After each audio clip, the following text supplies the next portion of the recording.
കേരളത്തിൽ ഏറ്റവും കൂടുതൽ ഇപ്പം ട്രെൻഡാകാൻ സാധ്യതയുള്ള റോക്കറ്റ് അടുപ്പ് അതാണ് നമ്മളിന്ന് ചെയ്യുന്നത്. അപ്പോൾ ഇതിന് അടിയിൽ നിന്ന് എയർ സർക്കുലേഷൻ വന്നിട്ടാണ് ഈ ഫ്ലെയിമിനെ മുകളിലേക്ക് പുൾ ഔട്ട് ചെയ്യുന്നത്. അതാണ് ഇതിൻ്റെ ഒരു ടെക്നോളജി എന്ന് പറയുന്നത്. ഓക്കെ, പിടിച്ചു.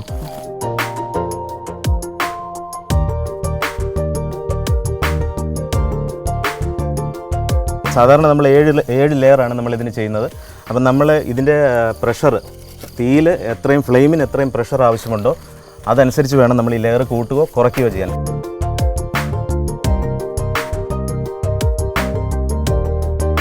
തിലോപ്പിയ നമ്മളൊന്ന് വെച്ച് കൊടുക്കുകയാണ്.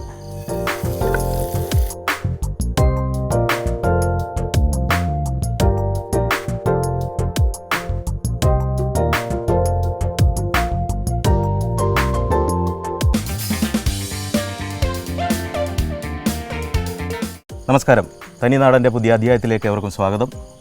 ഞാൻ ലിജു ജോർജ്. ഞാൻ ജോസഫ്. അപ്പം ഞങ്ങൾ പത്തനംതിട്ട ജില്ല റാന്നി സ്വദേശികളാണ്. അയിരൂർ വില്ലേജ് ആണ് ഞങ്ങളുടേത്. അപ്പം ഇന്ന് വളരെ വ്യത്യസ്തമായ ഒരു പാചക രീതിയാണ് നിങ്ങളുടെ മുമ്പിൽ ഞങ്ങൾ അവതരിപ്പിക്കുന്നത്. കേരളത്തിൽ ഏറ്റവും കൂടുതൽ ഇപ്പം ട്രെൻഡാകാൻ സാധ്യതയുള്ള റോക്കറ്റ് അടുപ്പ് അതാണ് നമ്മളിന്ന് ചെയ്യുന്നത്. അതിൻ്റെ ഫുൾ പ്രൊസീജിയേഴ്സ് നിങ്ങളുടെ മുമ്പിൽ ഇന്ന് ഞങ്ങൾ അവതരിപ്പിക്കും. അപ്പോൾ നമ്മളത് ചെയ്തു കഴിഞ്ഞ് അതിൽ നമ്മൾ കുക്ക് ചെയ്യാൻ പോകുന്നത്, നമ്മളിന്ന് ചെയ്യുന്നത് തിലോപ്പിയ മീൻ ഫ്രൈ, തനി നാടൻ രീതിയിൽ പത്തനംതിട്ട സ്റ്റൈലിലുള്ള ഒരു കുക്കിംഗ് രീതിയാണ് നമ്മൾ ചെയ്യാൻ പോകുന്നത്. അപ്പോൾ ഇന്ന് നമ്മൾ ഏകദേശം 650-700 ഗ്രാം തൂക്കമുള്ള ഒരു തിലോപ്പിയാണ് നമ്മൾ ഇതിനു വേണ്ടി എടുക്കുന്നത്. അപ്പോൾ ഇതിന് വേണ്ടുന്ന മെയിൻ ഇൻഗ്രീഡിയൻസ് ഒന്ന് പറയാം. അത് നമ്മൾ ഉപയോഗിക്കുന്നത് ഇതിന് ഓയിൽ, വെളിച്ചെണ്ണയാണ്. പക്ക ചക്കിലാട്ടിയ വെളിച്ചെണ്ണയാണ് നമ്മൾ ഉപയോഗിക്കുന്നത്. കുരുമുളക് പൊടി, മുളക് പൊടി, മഞ്ഞൾപ്പൊടി, ഉപ്പ്, ജിഞ്ചർ ഗാർലിക് പേസ്റ്റ്, ഇത്രയും സാധനങ്ങളാണ് നമ്മളിതിന് ഇൻഗ്രീഡിയൻസ്. അപ്പോൾ ഞാൻ ഇപ്പോൾ മീനെടുത്ത് അതിനുള്ള ഒരു മാരിനേഷൻ തയ്യാറാക്കുകയാണ്. ജോസഫ് നമുക്ക് ആവശ്യമുള്ള ഇൻഗ്രീഡിയൻസ് എല്ലാം നമുക്കതിലേക്ക് ചേർത്ത് തരും. അപ്പം നമ്മൾ ഇതിലിപ്പോൾ ആദ്യം ഇടുന്നത് മുളക് പൊടിയാണ്. നമ്മുടെ കാശ്മീരി ചില്ലിയാണ് എടുത്തിരിക്കുന്നത്. ഏകദേശം 2.5 ടേബിൾ സ്പൂൺ കാശ്മീരി ചില്ലി നമ്മൾ ഇതിന് വേണ്ടിയിട്ട് എടുത്തിട്ടുണ്ട്. അടുത്ത നമ്മൾ ഇതിലേക്ക് എടുക്കുന്നത് കുരുമുളക് പൊടിയാണ്. ഏകദേശം 1.5 ടേബിൾ സ്പൂൺ കുരുമുളക് പൊടി, ബ്ലാക്ക് പെപ്പർ പൗഡർ നമ്മൾ ഇതിനു വേണ്ടി ഉപയോഗിക്കുന്നുണ്ട്. അടുത്തത് നമ്മൾ ഇതിലേക്ക് ചേർക്കുന്നത് മഞ്ഞൾപ്പൊടിയാണ്. അത് 1/4 ടീസ്പൂൺ മഞ്ഞൾപ്പൊടി.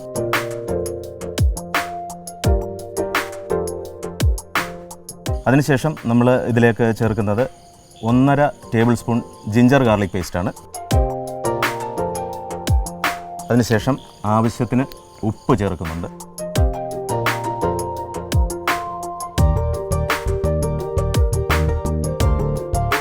ഒന്നര ടേബിൾ സ്പൂൺ വെളിച്ചെണ്ണ നമ്മൾ ഇതിലേക്ക് ചേർത്ത് കൊടുക്കുന്നുണ്ട്.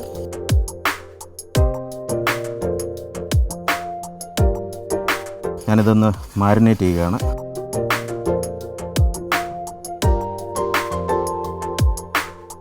അപ്പോൾ ഒരു 1/4 ടീസ്പൂൺ വെളിച്ചെണ്ണ കൂടെ ചേർക്കുകയാണ്.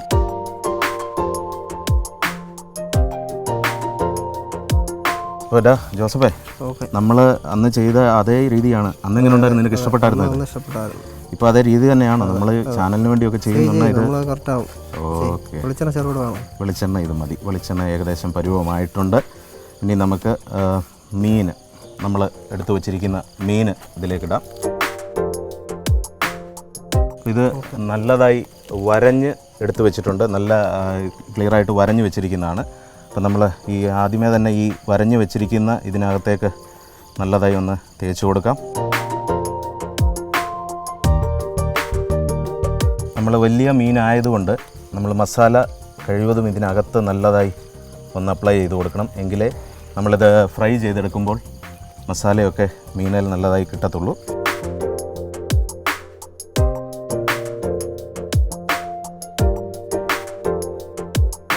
നമ്മൾ ഇത് തനി നാടൻ രീതി തന്നെയാണ് എടുക്കുന്നത്. പക്ഷേ ഇതിനേക്കാളും വലിയ കാഴ്ച ഇനി വരാൻ പോകുന്നതാണ് നമ്മുടെ റോക്കറ്റ് അടുപ്പ്. ആ റോക്കറ്റ് അടുപ്പ് സെറ്റ് ചെയ്യുന്നതും അതിൻ്റെ ആ രീതിയുമാണ് ഇതിനകത്തെ ഹൈലൈറ്റ്. അപ്പോൾ നമ്മളിത് മാരിനേറ്റ് ചെയ്ത് ഏകദേശം ഒരു 10-15 മിനിറ്റോളം നമ്മൾ ഇത് ഒന്ന് വെക്കുന്നുണ്ട്, ഒന്ന് റെസ്റ്റ് ചെയ്യാൻ കൊടുക്കുന്നുണ്ട്. അപ്പം നമ്മൾ ഇത് ഇപ്പോൾ ഈ രാത്രിയിൽ ചെയ്യുന്നതിൻ്റെ കാരണം നമ്മുടെ ഈ റോക്കറ്റ് അടുപ്പിൽ നമ്മൾ വളരെ കുറച്ച് വിറക് ഉപയോഗിച്ചാണ് ചെയ്യുന്നത്. അതിൻ്റെ ഫ്ലെയിം നിങ്ങൾ പ്രഷറിലേക്ക് ഏറ്റവും നല്ല രീതിയിൽ എത്തിക്കാൻ നമുക്ക് ഈ സമയമാണ് നല്ലത്. അതുകൊണ്ടാണ് നമ്മൾ ഈ രാത്രി തന്നെ തിരഞ്ഞെടുത്ത് ഇത് ചെയ്യുന്നത്. അപ്പം നമ്മൾ റോക്കറ്റ് അടുപ്പ് ഇവിടെ തന്നെയാണ് ചെയ്യാൻ പോകുന്നത്. അപ്പം റോക്കറ്റ് അടുപ്പ് സെറ്റ് ചെയ്ത് വരുന്ന ഒരു 10 മിനിറ്റ് നേരത്തേക്ക് നമ്മുടെ ഫിഷ് ഒന്ന് മാരിനേറ്റായി അതൊന്ന് റെസ്റ്റ് ചെയ്യാൻ വെക്കുന്നുണ്ട്. അപ്പോൾ ആ സമയം ഞാൻ കൈ ഒന്ന് കഴുകി അത് അടുപ്പ് സെറ്റ് ചെയ്യാനായിട്ട് വരാം. ജോസഫ് മീൻ അവിടെ വെക്കുക. അപ്പോൾ 1 മിനിറ്റ്. അപ്പോൾ നിങ്ങൾ ഇത് കണ്ടു, നിങ്ങൾ അതിശയിച്ച് പോയി കാണും. നമ്മൾ റോക്കറ്റ് അടുപ്പിന് വേണ്ടി നമ്മൾക്ക് ആകെ വേണ്ടുന്ന സാധനങ്ങൾ എന്ന് പറയുന്നത് ദാ ഇത്രയും ചുടുകട്ട. ഇഷ്ടിക തന്നെ ഉപയോഗിക്കണം. നമ്മൾ ഹോളോ ബ്രിക്സോ ഒന്നും അതിനകത്ത് ഉപയോഗിക്കല്ലേ. ചുടുകട്ട തന്നെ നമ്മളെടുത്ത് ഉപയോഗിക്കുക. ഏകദേശം നമുക്കൊരു 40-45 കട്ടയോളം ആവശ്യം വരും. നമ്മുടെ ഹൈറ്റിനനുസരിച്ച് നമുക്ക് ഹൈറ്റ് കൂട്ടണമെന്ന് തോന്നിയാൽ നമുക്ക് ഹൈറ്റ് കൂട്ടി കൊടുക്കാം. അപ്പോൾ അതിന് നമ്മൾ ഏറ്റവും അടിയിൽ നമ്മൾ കൊടുക്കുന്ന ഒരു ലെയർ നമ്മൾ അല്പം ഹൈറ്റിലേക്ക് കൊടുത്തു കഴിഞ്ഞാൽ നമുക്ക് ഹൈറ്റ് കൂട്ടാൻ പറ്റും. അപ്പോൾ ആ പ്രൊസീജിയറൊക്കെ നിങ്ങൾക്ക് കാണിച്ചു തരാം. അപ്പോൾ നമുക്കിതിനാവശ്യം ഈ ചുടുകട്ട, ഈ ഗ്രില്ല്, പിന്നെ ഒരല്പം പാറപ്പൊടി. അത് ആറ്റുമണലോ മറ്റ് മണ്ണുകളോ നിങ്ങൾക്ക് കിട്ടുകയാണെങ്കിൽ ഏറ്റവും നല്ലത്. നിങ്ങൾക്ക് അവൈലബിൾ ആയിട്ടുള്ള മണ്ണ് നിങ്ങൾക്ക് ഉപയോഗിക്കാം. അതിനകത്ത് ഇന്നത് തന്നെ വേണമെന്നില്ല. നമ്മൾ ആ ബേസിന് ഒരു സപ്പോർട്ട് കൊടുക്കാൻ വേണ്ടി മാത്രമാണ് അത് ഉപയോഗിക്കുന്നത്. ഓക്കെ, അപ്പോൾ തുടങ്ങാം. ഓക്കെ, അപ്പോൾ കട്ട എടുത്തു. അപ്പോൾ ഇതിൻ്റെ ഈ അടുക്കുന്ന രീതി തന്നെയാണ് നിങ്ങൾ ശ്രദ്ധിക്കേണ്ടത്. ഇതാണ് ഇതിൻ്റെ ബേസ്. നമ്മൾ ഇതിനൊരു ബേസ് ആക്കുകയാണ്. അതിന് നമ്മൾ 10 കട്ടയാണ് ഉപയോഗിക്കുന്നത്. അപ്പം നിങ്ങൾ പ്രത്യേകം ഒരു കാര്യം ശ്രദ്ധിക്കേണ്ടത്, ഇത് ചെയ്യുമ്പം അല്പം ലെവലുള്ള ഒരു സ്ഥലം തന്നെ തിരഞ്ഞെടുക്കണം. കാരണം ഈ ചുടുകട്ട നമുക്ക് ലെവൽ തെറ്റിപ്പോയി കഴിഞ്ഞാൽ നമ്മൾ മുകളിലേക്ക് കെട്ടി വരുമ്പോൾ ആ കെട്ടിന് ഒരു തള്ളലുണ്ടാവും. അപ്പോൾ അത് മറിഞ്ഞു പോകും. അപ്പോൾ ഇപ്പോൾ ഇത് നമ്മൾ ഇതിൻ്റെ ബേസ് ഫസ്റ്റ് ലെയർ റെഡി ആയിട്ടുണ്ട്. അടുത്ത നമുക്ക് ഇതിലേക്ക് മണ്ണാണ് ഇടേണ്ടത്. നമുക്കത് മണ്ണിട്ടൊന്ന് ലെവലാക്കി കൊടുക്കാം.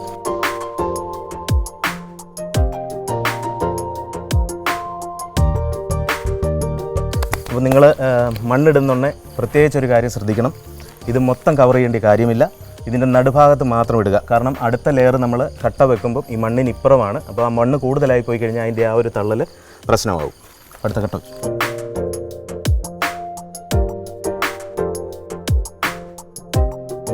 അപ്പോൾ ഇത് നമ്മളിപ്പോൾ ഈ ഒരു സൈഡ് ഫ്രണ്ടിലേക്ക് ഈ ഗ്യാപ്പ് ഇട്ടിരിക്കുന്നത് നിങ്ങൾക്ക് നല്ലതായിട്ട് കാണാനുള്ള ഒരു സൗകര്യാർത്ഥമാണ്.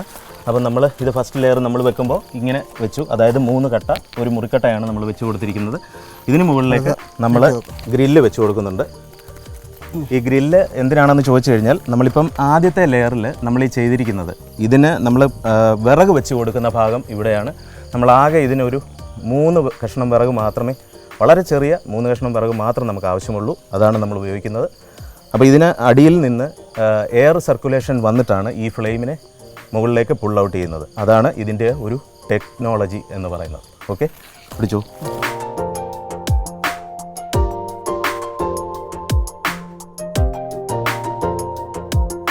അങ്ങനെ രണ്ടാമത്തെ ലെയറും തീർന്നിട്ടുണ്ട്. ഇനി മൂന്നാമത്തെ ലെയറാണ്. ഇതിൽ വ്യത്യസ്ത രീതിയിലാണ്, അതായത് ഇപ്പം ചെയ്ത രീതിയിലല്ല, വേറൊരു കട്ടയുടെ വെച്ചാണ് നമ്മളിത് കവർ ചെയ്യുന്നത്.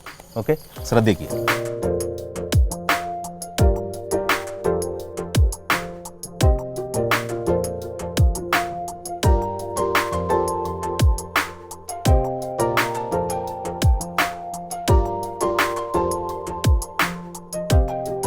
അപ്പോൾ ഇത് നമ്മൾ സാധാരണ ലോക്ക് ചെയ്ത് കട്ട എടുക്കുന്നത്, നമ്മുടെ വീട് പണിക്കൊക്കെ നമ്മൾ കട്ട എടുക്കുന്നത് എങ്ങനെയാണോ അതേ രീതിയിൽ തന്നെ ഇത് ലോക്ക് ചെയ്ത് എടുക്കുകയാണ്. അപ്പോൾ നമ്മളിതിൻ്റെ ലെയർ നിങ്ങൾ ശ്രദ്ധിക്കണം, എത്ര ലെയർ വരുന്നുണ്ടെന്ന്.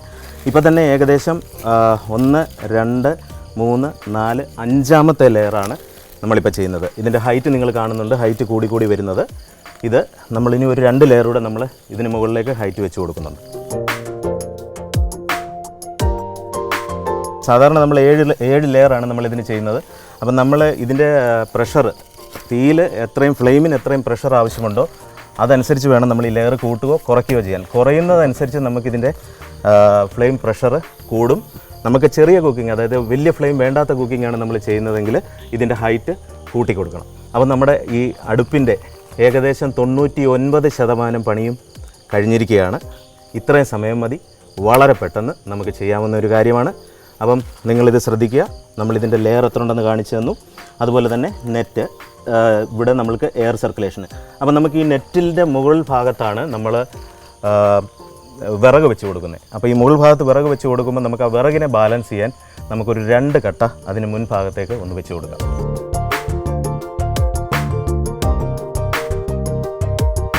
അപ്പം നമ്മൾ ഏകദേശം ഒരു മൊത്തം പണിയും നമ്മുടെ റോക്കറ്റ് അടുപ്പിൻ്റെ കഴിഞ്ഞിരിക്കുകയാണ്. അപ്പോൾ ഇനി നമുക്ക് ചെയ്യേണ്ടത് നമ്മൾ ഒരു 3 കഷ്ണം റബ്ബറിൻ്റെ വിറകാണ് വെക്കുന്നത്. അത് ചുള്ളിക്കമ്പെന്ന് ഞങ്ങളുടെ നാട്ടിൽ പറയും, പത്തനംതിട്ടയിലൊക്കെ. അപ്പോൾ പ്രേക്ഷകർക്ക് എങ്ങനെയാണ് അതെന്ന് നമുക്ക് മനസ്സിലാകുന്നില്ല. നമ്മൾ ആ 3 കഷ്ണം വിറക് വെച്ച് ഒരു 2-3 പീസ് കർപ്പൂരം വെച്ച് നമ്മളിത് ഫ്ലെയിം ചെയ്യുന്നു. എന്നിട്ട് നമ്മൾ അതിന് മുകളിലേക്ക് നമ്മൾ മസാല ഇട്ട് വെച്ച നമ്മളുടെ മീൻ അതവിടെ മാരിനേറ്റായി നല്ല പരുവമായി നിൽക്കുകയാണ്. അത് വെച്ച് ഒന്ന് ഫ്രൈ ചെയ്തെടുക്കുന്നു. Okay okay. അപ്പോൾ ജോസഫേ വിറക് വെക്കാം. ഓക്കെ, കത്തിച്ചോണം. 1 2 3. അപ്പോൾ ഇതിൻ്റെ ഒരു വലിയ പ്രത്യേകതയോടെ നിങ്ങൾക്ക് കാണിച്ചു തരാം. നിങ്ങൾ പ്രേക്ഷകർ ഇത് കാണുമ്പോൾ ഇതിൻ്റെ ഹൈറ്റ് എത്രയുമുണ്ടെന്ന് നിങ്ങൾക്ക് ഇപ്പോഴും മനസ്സിലായിട്ടില്ലെങ്കിൽ ഒരു കാര്യം കൂടെ ഞാൻ കാണിച്ചു തരാം. എൻ്റെ കൈ ഒന്ന് ഞാൻ ഇതിനുള്ളിലേക്ക് ഇടാം. അത് ആ നെറ്റിൻ്റെ ഭാഗം വരെ പോവും. അപ്പം നിങ്ങൾക്ക് ഏകദേശം ഒരു ഐഡിയ കിട്ടും. ഇത് കണ്ടില്ലേ, വിറകിൻ്റെ അവിടെ വരെ ചെന്നിട്ടുണ്ട്. ആ വിറകിൻ്റെ അവിടെ വരെ നമ്മുടെ കൈ ചെന്നപ്പോൾ ഏകദേശം ഇത്രയും ഡീപ്പായിട്ടുണ്ട്. അപ്പം ഞാൻ നേരത്തെ പറഞ്ഞു, നിങ്ങൾക്കിത് കുറയ്ക്കണമെങ്കിൽ കുറയ്ക്കാം, കൂട്ടണമെങ്കിൽ കൂട്ടാം. അപ്പോൾ ഞങ്ങൾ കത്തിക്കാൻ പോവുകയാണ്. ഒരു കൊതുമ്പിൻ്റെ കഷ്ണം കൂടെ വെച്ചാൽ നമുക്ക് ഫ്ലെയിം ഇച്ചിരൂടെ കിട്ടാൻ സാധ്യതയുണ്ട്. ഒരു കൊതുമ്പിൻ കഷ്ണം കൂടെ വെച്ചിട്ടുണ്ട്. അതും ഒരു പ്രത്യേകതയാണ്. ഞങ്ങൾ പത്തനംതിട്ടക്കാർ ഇതിന് പറയുന്നത് കൊതുമ്പെന്നാണ്. നിങ്ങളുടെ എങ്ങനെയാണെന്ന് നമുക്കറിയില്ല. നമുക്ക് നോക്കാം.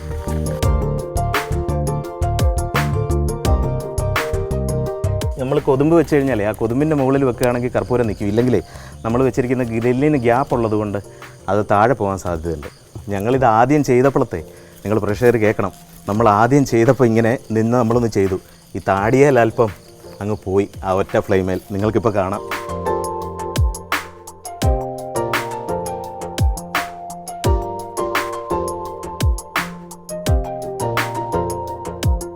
അപ്പം നിങ്ങൾ ഈ ഫ്ലെയിം കാണുന്നുണ്ട്, എത്രത്തോളം പ്രഷറുണ്ട് ഇതിനകത്തെന്നുള്ളത്.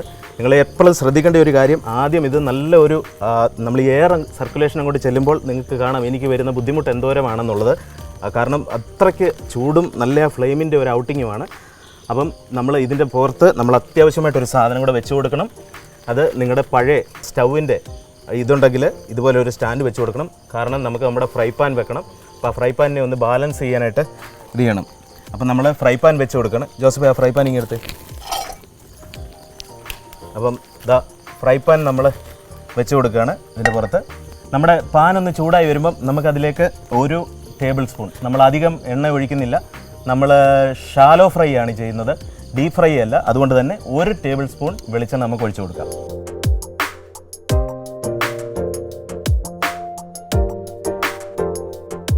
ഞങ്ങൾ ശരിക്കും പറഞ്ഞു കഴിഞ്ഞാൽ ആദ്യം ഇത് ചെയ്തപ്പം ഓർക്കുന്നുണ്ടോ, നമ്മൾ ആദ്യം ഇത് ചെയ്തപ്പം 1 ടീസ്പൂൺ എന്ന് പറഞ്ഞാൽ അതിൻ്റെ അടുക്കൽ ഒരു തവി ഉണ്ടായിരുന്നു. അതിൽ 1 തവി വെളിച്ചെണ്ണയാണ് ഒഴിച്ചത്. ഷാലോ ഫ്രൈ ചെയ്യാൻ ഞങ്ങൾ ഇതുപോലെ ഒന്ന് തുടങ്ങിയതാണ്. ഞങ്ങൾ അന്ന് BDF എടുത്തത്, അത് പാളിപ്പോയ BDF ആയിപ്പോയി ഞങ്ങളുടേത്. അപ്പോൾ എന്ത് ചെയ്യും, നമ്മുടെ മീനിങ് എടുത്ത് എണ്ണ അത്യാവശ്യം ചൂടായി വന്നിട്ടുണ്ട്. അപ്പോൾ ഇതിനകത്ത് ഒരു കാര്യം കൂടെ ഉണ്ട്.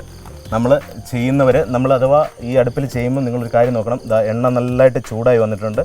അപ്പോൾ ഈ ടൈമിൽ നിങ്ങൾ മീൻ വെക്കുമ്പോൾ കൈ പൊള്ളിക്കല്ല്. കാരണം നമ്മൾ മസാല ഇട്ടിരിക്കുന്നത് അത്ര നല്ല കറക്റ്റായിട്ട് ആ മസാലയെല്ലാം വന്നിട്ടുണ്ട്. നമ്മുടെ തിലോപ്പിയ നമ്മളൊന്ന് വെച്ച് കൊടുക്കുകയാണ്.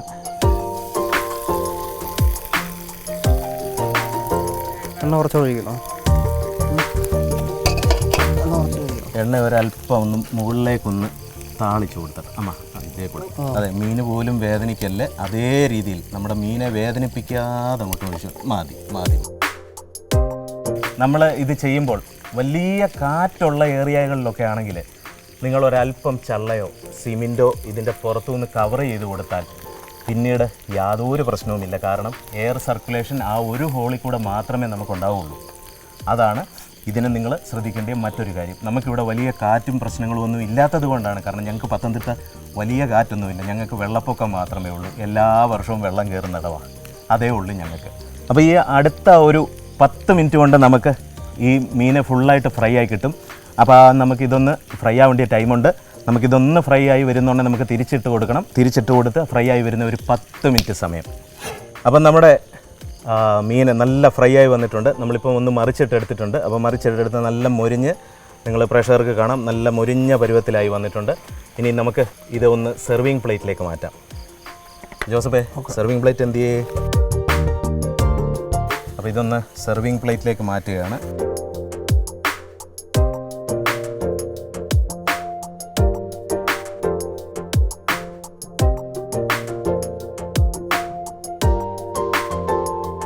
അപ്പോൾ അതുപോലെ നമ്മളെപ്പം മീൻ ഫ്രൈ ചെയ്താലും എല്ലാ പ്രേക്ഷകരും വീട്ടിൽ ചെയ്യുന്നവർ ഈ ഒരു സാധനം അങ്ങ് മാറ്റിക്കളയും. എന്നാൽ അത് കളയല്ലേ. എന്താണെന്നറിയാമോ? ഇതിൻ്റെ മസാല നല്ല മൊരിഞ്ഞ് നല്ല പരുവത്തിൽ കിട്ടിയിരിക്കുന്നത് ഇതാണ്. അപ്പോൾ അത് നമുക്ക് മെയിൻ ഗാർണിഷായിട്ട് അങ്ങോട്ട് ഇട്ട് കൊടുക്കാം. അതിനുശേഷം ഒരു 4 ഓനിയൻ റിങ്സ് നമുക്കൊന്ന് അപ്ലൈ ചെയ്ത് കൊടുക്കാം. അതിനുശേഷം ഒരു പീസ് ലെമൺ, നാരങ്ങ അതുകൂടെ നമുക്കൊന്ന് വെച്ച് കൊടുക്കാം. ഇതാ നമ്മുടെ ഐറ്റം റെഡിയായി കഴിഞ്ഞിട്ടുണ്ട്. നല്ല കിടിലം കിടുക്കാച്ചി, അതാണ് ഞങ്ങളുടെ സ്റ്റൈൽ, പത്തനംതിട്ട സ്റ്റൈൽ കിടുക്കാച്ചി തന്നെ. അപ്പോൾ കിടുക്കാച്ചി തിലോപ്പിയ ഫ്രൈ, അതും എവിടെ? റോക്കറ്റ് അടുപ്പിൽ. അതും മറന്നു പോകല്ല, റോക്കറ്റ് അടുപ്പിൽ വെച്ച തിലോപ്പിയ ഫ്രൈ.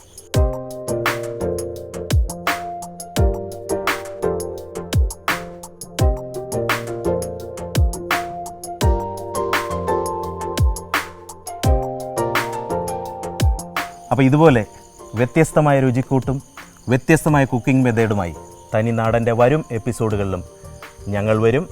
നമ്മൾക്ക് കാണാം എന്ന ശുഭപ്രതീക്ഷയോടെ. Thank you all. ഓക്കെ.